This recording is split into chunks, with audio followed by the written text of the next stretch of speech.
बिस्मिल्लाहिर्रहमानिर्रहीम। अस्सलाम वालेकुम। उम्मीद है प्यारे बच्चों आप सब खैरियत से होंगे।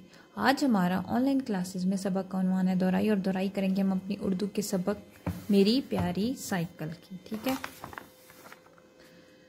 ये सबक हम पहले ही कर चुके हैं, इसका खुलासा भी कर चुके हैं। आप सब ने क्या करना है कि आप सब ने इसके अल्फाज मायने की दोहराई करनी है। उसके बाद आप लोगों ने आ जाना है सफ़ा नंबर 17 पे। ठीक है, और सफ़ा नंबर 17 पे आप लोगों ने क्या करना है कि इस पूरे सफ़े को पढ़ना है पहले।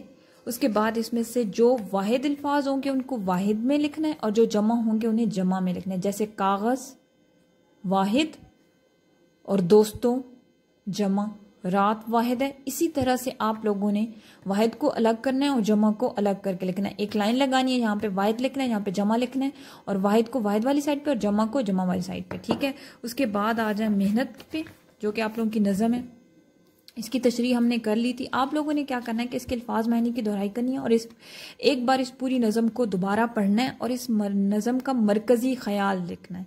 मेन थीम क्या है, इसमें क्या बताया गया। जैसे इसके नाम से ही जाहिर हो रहा है कि इसके अंदर मेहनत की अजमत बताई गई, मेहनत करना कितना ज़रूरी है। ठीक है, तो आपने इस नज़म को पढ़ने के बाद इस नज़म का मरकज़ी ख्याल लिखना है। अपना ख्याल रखिएगा। ओके, फिर अल्लाह हाफिज़।